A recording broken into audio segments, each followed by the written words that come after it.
All right, welcome to Secrets of Attribution and Conversion Tracking this afternoon. My name is David Kinnan. I'm the Director of Business Development at Higher Education Marketing. Just before we get started, a few notes. We do have a questions function. Please use the questions function to ask any questions that you may have, and we will get to those questions when we have the Q&A after the presentation. Also, there is a chat for any comments you have. Please use the chat. So comments in the chat and questions, use the question function, as we'll be using the question function when we go to the Q&A at the end. You will receive an email tomorrow with the slides and the recording. So no need to take screenshots or take notes. You can sit back, relax, learn, and you'll get everything in an email tomorrow. And so I'll now pass it over to your presenter, Higher Education Marketing CEO, Philippe Taza. Thank you, David. Hello, everyone. Thank you for joining us for this exciting webinar on attribution and conversion tracking. We've got about 60 slides, about 40 minutes, so there'll be a certain tempo to it. The way it's organized, we want to highlight some of the conversion tracking components in the core advertising platforms. Then we'll move to tracking conversions and attribution within Google Analytics 4. And we end the webinar by highlighting some of the options that exist within CRM to also track activity and attribution. Let's start the webinar by just asking you a quick poll in terms of how many channels you use to conduct your digital marketing initiatives. If you can please go ahead and respond in terms of how many channels, because really when we talk about attribution, it's related to understanding which of these sources or channels or others get the credit. So we wanted to understand how many of you are using or how many are you using in your activity. So I'll leave it on for 1 more or 2 seconds. Okay, let's close the poll and let's share the results. Okay, good. So the majority of you, actually 100% of you use 2 or more, and half of you use 6 or more, which is perfect in terms of highlighting the importance of tracking conversions and attribution. So let's begin. So what is conversion tracking? Well, it's a critical component in measuring performance and return on investment of your marketing initiatives. And it lets you measure and track how users interact with your digital marketing and determine how effectively your efforts are driving enrollment. And conversion tracking lets you answer these kinds of questions. Where do your leads or students come from? Have you examined the impact or contribution of one channel versus another? And the ultimate question, do you know what your conversion rates are by source? So this webinar is about trying to answer questions like these. Now, why is there a problem with this? Oh, first of all, fragmented data and tools can cloud a school's business and marketing decision making. It's unclear which leads are converting from which channel. And as a result of that, there's an inability to articulate ROI on advertising, media spend, and other channels. And often why is that the case is that there's a misalignment. Different teams, within the same organization are not always aligned when it comes to different tools. You've got different CRM systems, email marketing systems, SIS systems, marketing automation systems, and these tools don't always talk to each other, which creates a barrier for tracking the ultimate ROI activity. Now, in terms of elements for measuring the acquisition and ROI, we've tried to organize this into 4 categories. Number 1, you've got to understand which attribution model or what attribution models exists and options, and determine which one is right for your institution or organization. And we'll discuss that at length later today. Number 2, it's quite common that within organizations in the education sector that there are multiple domains or subdomain, a domain being www.myschool.com. A subdomain would be maybe apply.myschool.com. And in some cases, there are multiple of these subdomains, and there are multiple domains. And you've got to set up your web analytics environment to track users moving from one of these to another. And if you don't, you will lose the original source at the beginning of the user journey, and you'll have a lot of self-referral traffic, which defeats the purpose of obtaining a good view on student acquisition and ROI. Then it's key that you implement conversion tracking across all of your marketing activities and channels. And the next few slides highlight how to do that within common ads networks. And number 4, you need technology. You need gear. So you need to have some type of CRM system or whether it's an automation or SIS system to collect and obtain the refer of the contacts when they are created in your systems. So those are the 4 key elements. And when they work together, well, you can try to track and understand how all of these different sources that exist within your current recruitment pipelines work together and ultimately feed in to your database of potential learners. But often this database is not always as organized and as tidy as we want it to be, because the 4 principles that I highlighted earlier are not well organized and well defined across all activities of your institution. And ultimately, the ultimate goal is to have a nice pile of candies, all well organized, so that you know exactly how each of these potential learners came to your organization and ultimately became a student. Okay, let's start with the first common ad network, which is Google Ads. So quite straightforward.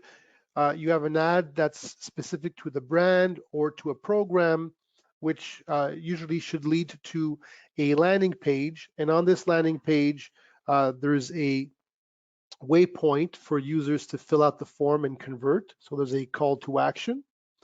And that's the goal of the ad activity. And in Google Ads, under tools and settings, you want to set up your conversions.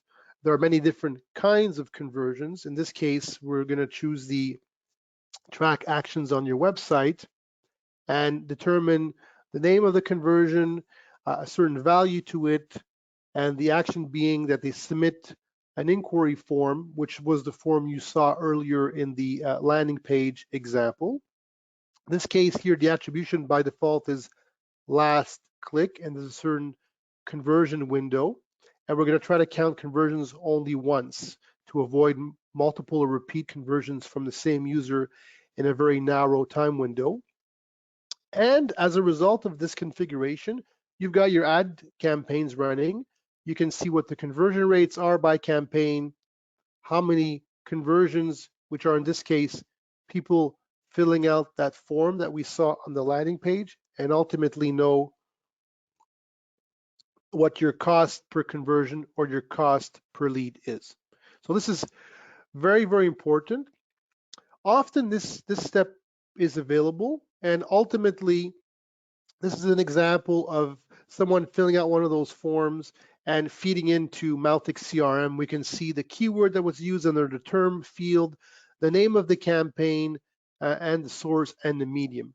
So ultimately, this potential learner, their source is clearly attributed to Google Ads activity. Now, in terms of updates to the social media environment, well, in 2020, there was an important update to iOS, which had an impact in terms of users being able to opt out from being tracked, which is a significant data gap for Meta in this particular case. And more users are also wanting to be opting out of being tracked of web activity. So this is a reality that marketers need to deal with. Now, before this happened, very much like Google Ads, when we ran Facebook or Instagram activities, we would use landing pages like we did for Google. This is the example. We have an ad, we have a landing page. Well, as a result of this update that iOS did, we had to move many activities that we were doing towards an instant form, which is a form that lives within the Facebook environment. So when you create a new campaign on Facebook, you have different objectives or goals for your campaigns. Here we're highlighting the lead goal, and there's different types of outcomes. And here we're going to drill down in the instant forms type of setup. So what are instant forms? Instant forms is the form is used in a lead ad to obtain information from the people you reach via your ads, such as name, email address, phone number, and more. So this form lives within the Facebook environment, and it works really well because the user doesn't have to leave, and you can also get some questions that are pre-populated with the account details of their Facebook or Instagram user. Now, to augment the quality and the intent of that inquirer, you should also include custom questions so that you know what program they're inquiring about, what campus, if there's multiple campuses in your organization, what start date.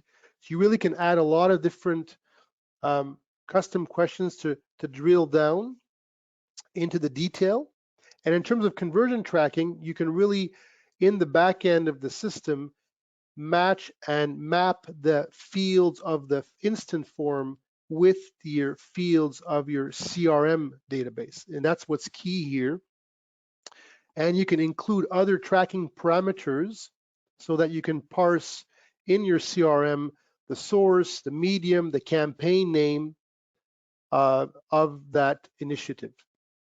So really, instant forms, they existed before the iOS update, but now they've become the tool to utilize. And when you do so and you track your initiatives like you did for Google Ads, you know how many leads you got by campaign, you know your cost per lead by campaign. We've done some comparison just to highlight the outcomes between landing pages before and now instant forms, and you can see that the cost per inquiry is significantly lower.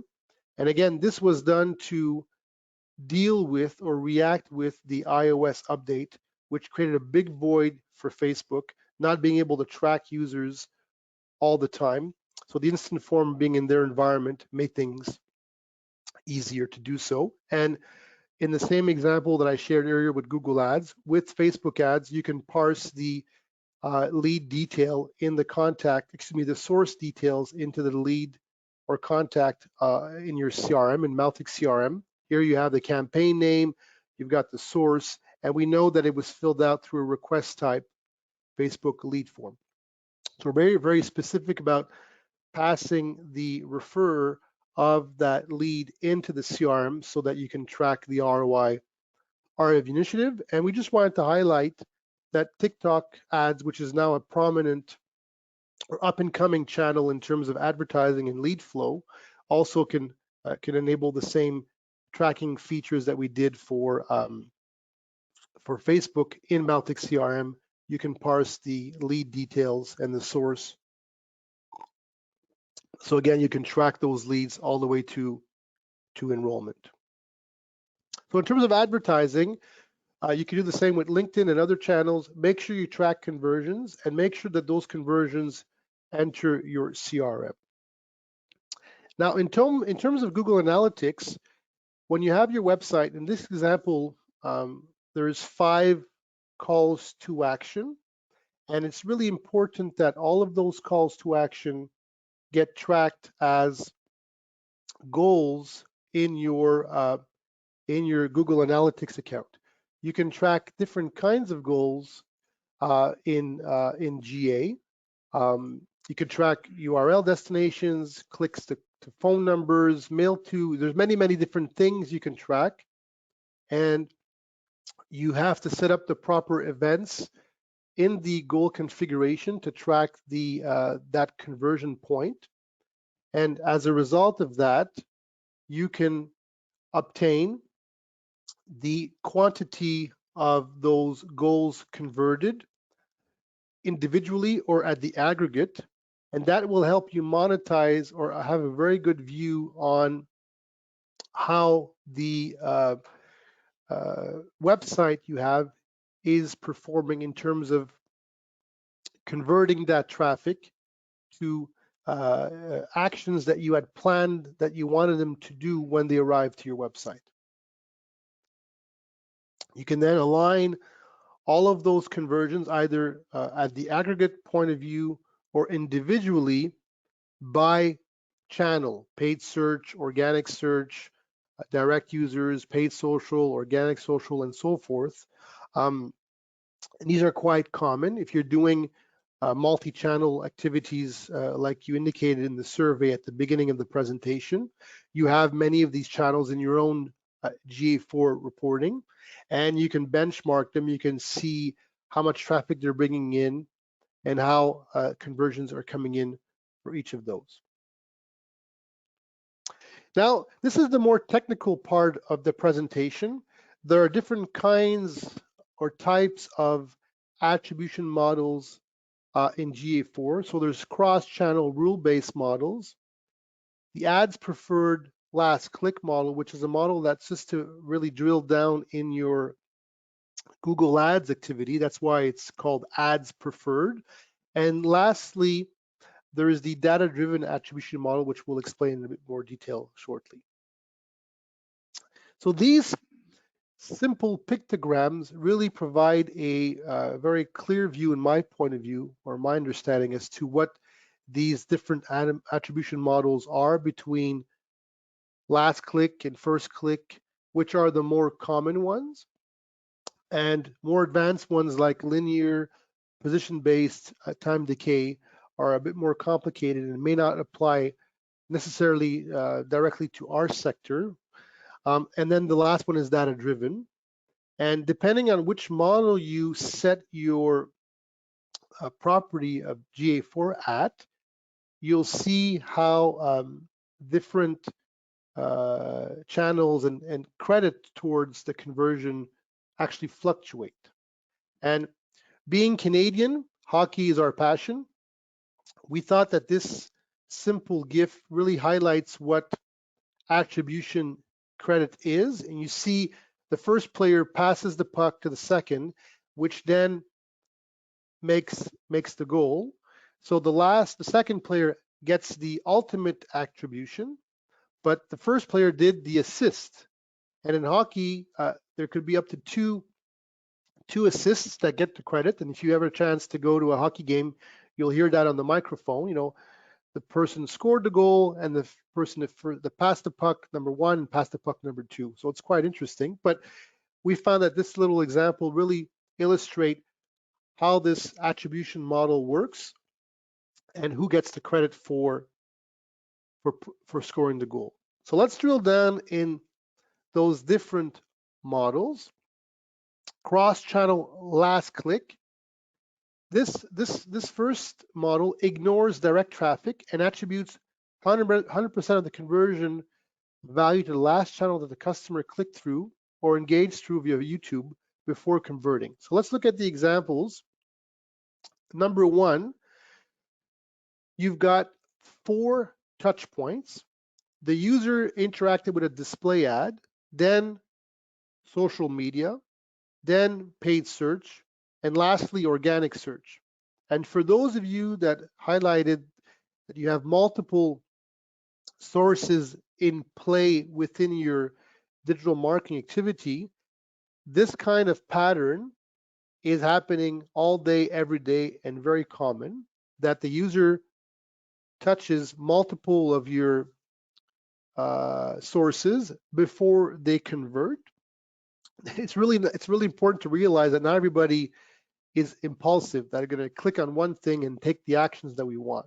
So if we look at the first example, those four touch points, the last click cross-channel provides the credit to organic search.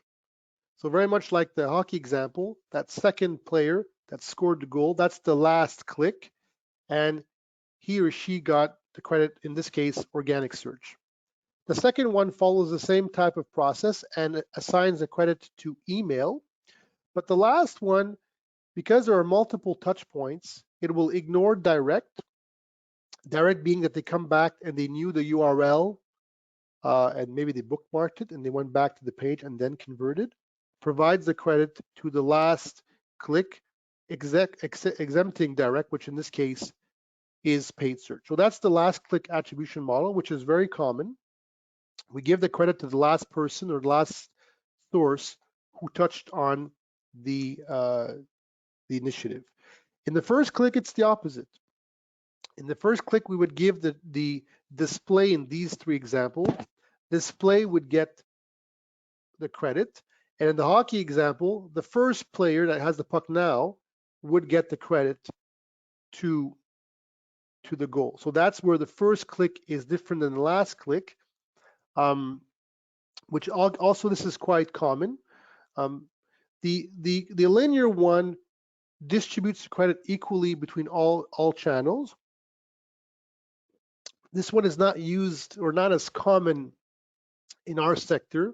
It plays well, very much like the position-based, which gives credit equally to the first and last, and then spreads the last between the middle touch points. These aren't so common. They're more common in large e-commerce or very, very high traffic website, very much like time decay, which I don't remember seeing it once in our sector being utilized. The ads preferred last click is very similar to the last click attribution I explained in depth at the beginning of the presentation.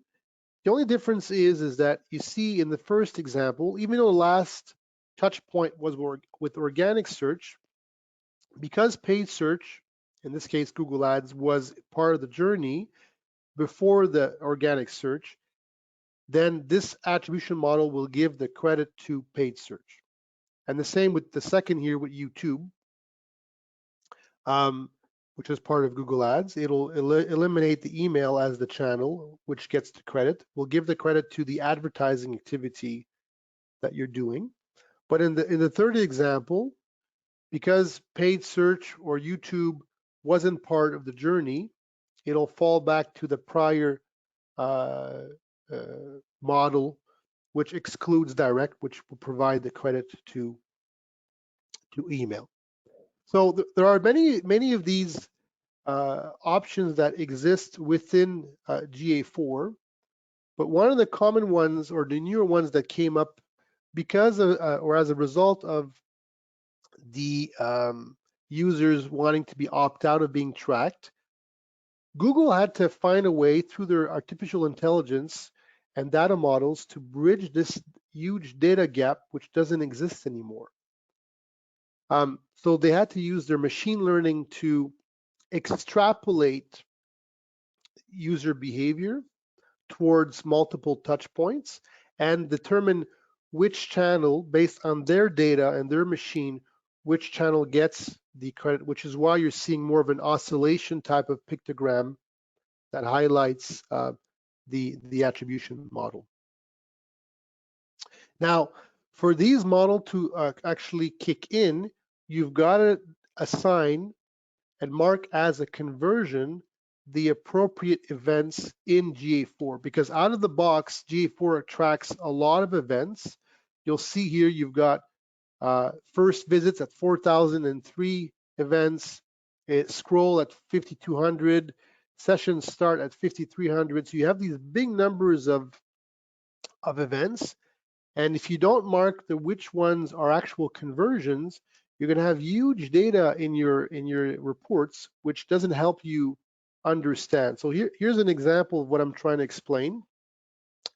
If you took, let's say, organic search, which is the second row, the column that's highlighted in red, 12,000 events, but only 47 of those are actual conversions. And if you didn't mark the events as conversions, as you see in this screenshot with the blue toggle on, the last column would not be populated, and you'd see you getting thousands and thousands of events for each of these channels, not knowing how many of those actually brought value and conversions being people inquiring, people applying, people downloading the brochure, like those actions you want your potential learners to do when they come to your website. So it's really, really critical that you set that up properly in GA4. And as a result of that, you have this kind of report that becomes activated, which I really love. It's called conversion paths. And what it does, it highlights the frequency of touch point paths or models occurring within your time frame that you're reporting at for your property. So let's drill down on this in a bit more detail. You're seeing 282 conversions. Days to conversion is 2.43, and it happens to be a coincidence that the touch points to conversion is the same, also 2.43. So that means that within this reporting time frame, which was about a month, this school or this organization got 282 conversions. On average, conversions took 2.43 days, and there were 2.43 touch points before they converted. So look at number one, paid search, so Google Ads, which represents 76 of the 282 conversions. Those happened instantly. They converted. Why? Because the ad drove them to a landing page, and on the landing page they had the form, and that's all they could do is convert or leave. But if you look at the number four, organic search, so they touched organic search twice, and that yielded 28 conversions. If we look at number six, 4 paid social ads, that model or that group represented 6 conversions. But look at number 12, 3 paid search, then 1 referral. That happened 3 times, but it took them almost 3 months to convert. 14 paid search, then followed by 3 organic search.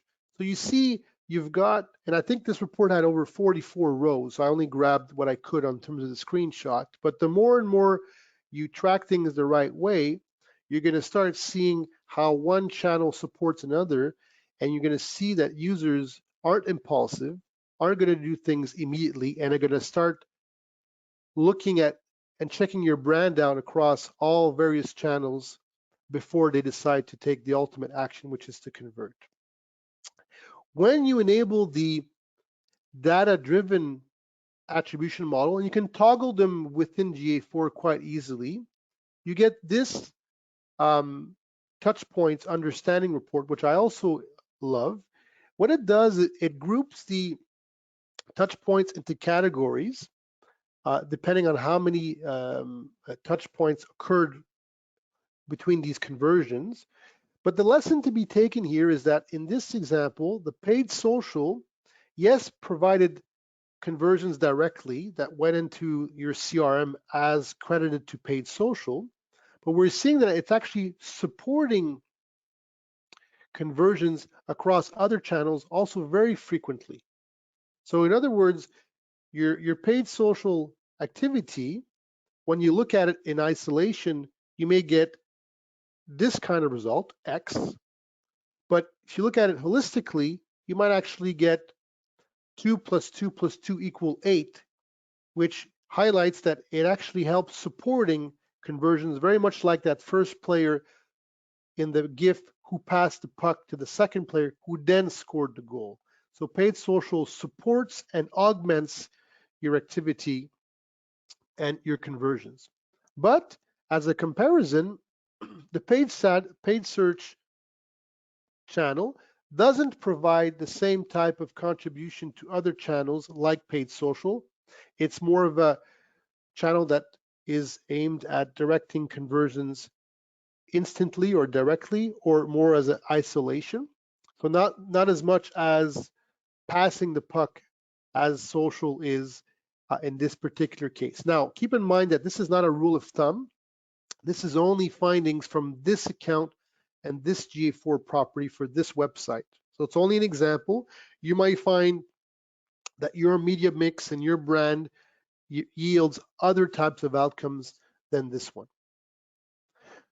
And you can see here, you can actually benchmark one attribution model against another. So we chose the cross-channel data-driven model versus the ads preferred model. If you look at row number 2, paid search in the ads preferred model, which makes sense, it's preferring the model of advertising on Google, 11% more conversions get credit in the ads preferred last click to paid search versus data-driven. So that's really a clear example as to if you want to understand in isolation how your ads activity are generating conversions, well, the ads preferred last click model will be the right one to choose in this example.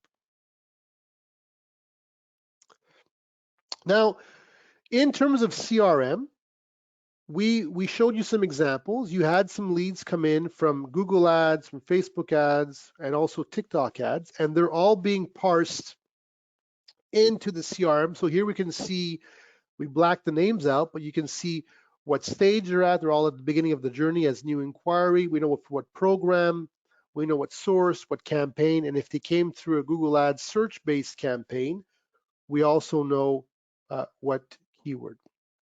So we want to ask you a second poll. Let me launch this for you. We want to know how many of you know what your conversion rates are by source. And we're talking about conversion rates not in the ads in terms of cost per lead and how many leads you got, but in terms of enrollment. Do you know the conversion rate or yield of Facebook ads or LinkedIn ads that come into your CRM but actually enroll? So that's really the ultimate conversion rate we want, because once you know that, you can start calculating a cost per enrollment and understand a cost and ROI for your initiatives. So here we got a 50-50. Okay, split down the middle, some yes, some no. Now, we wanted to explain or maybe show a basic autoresponder type initiative. When a new inquiry goes in the system and a new inquiry is generated because they fill out a form. Okay, this is an example of a form, a typical standard form on an institution website. They fill out the form. As you saw, they go into the CRM, and it's not uncommon for an automated email or two or more, and this is beyond the scope of this webinar, but we're trying to highlight that in the emails, you should have calls to action that drive the user to take the next step from inquiring to speaking to an advisor and ultimately applying. Now, when those users come in, and we have two examples to show you. One is that with HubSpot, when the user came in this case, the original source was done through paid social. So how does that work? When the form is submitted, HubSpot will listen to what source brought that user just before they filled out the form. In this case, they came through a paid social initiative on LinkedIn. So that was the last click before they fill out the form. They went in through the system in HubSpot as paid social. And HubSpot recently added a second field called latest source. And in this case, the latest source is email. So what this implies is that the user filled out the form on LinkedIn and then clicked on a CTA within an email that was sent by the organization. and they clicked on the email and then filled out a second form. So you see you've got now two different points of view. You have the first form submission, which was paid social, and you have the last click form submission, which was email. So now you're starting to understand how, yes, you've got multiple touch points within your digital marketing, but you also have multiple form submission within your CRM, which also have different attribution. And the same is also possible within Mautic CRM, which looks at the last form submission. And in this case, if you look at the first top box, the source is called HMSP, and we have this history indication, which tells us that there's more than one value in the source field. And when we open up the source field, we see that there's different values that play, which imply that there were 6 days apart, multiple form submissions that were completed. And this is the last slide of the webinar. If you do all these things, you can have a source report. You can know how many leads you got, track them across different stages of your funnel, and know the percentages or conversion rate of enrolled student by source, which will allow you to obtain your cost per source or cost per student if you do the math accordingly. So look, if some of this is appealing and you need some help, we're happy to kind of go there and offer you a free assessment of your analytics and look at your things specifically to provide you some insights. And that's free to you if you want to take us up on that. My colleague Scott Cross or myself are at your disposal. We have, I believe, just a few minutes left. If there's any questions you want to ask, I'd be happy to take any difficult questions. I know I've covered a lot of content today, and there was a certain tempo to it, but ultimately, conversion tracking is so critical. I mean, it's nice to do advertising, it's nice to do marketing, obviously, to recruit students, but if you can't attribute that to which dollar you spent, it might be difficult to increase budgets and understand how things are faring. Great, thank you so much, Philippe. If you have any questions at this point, please use the question function. Any comments you want to send, you can use the chat function, but we'll be looking at the question function for questions. Philippe, one question comes to mind for me. What would you say if instead of doing all of this complex tracking of where students came from, someone asks you, well, can't I just use a survey and ask my students where they came from? Excuse me, David. Yes, well, look, any form of data is better than no data. So that'd be one way of answering your question. But you're not going to get the real story because users will just put in what they remember, and it might be months after the time. And you see here, you've got multiple touch points in the journey of the user. They won't remember that they've done 5 or 6 interactions with different channels before they converted. They may not remember that they actually inquired before they spoke to an advisor and then applied. So you lose all that visibility and data if you don't do it the way that was highlighted today. So Excellent. Look, better than nothing, but far from ideal. Far from ideal. Great. All right. So we'll be sending the recording out and the slides tomorrow. I want to thank all of you for participating. And if you're interested, please take up our offer of a free assessment of your analytics and tracking. My colleague Scott, David, or I would be happy to help you. Thank you again. Yes, thank you. Be well, everyone. Thanks for attending. Talk to you soon.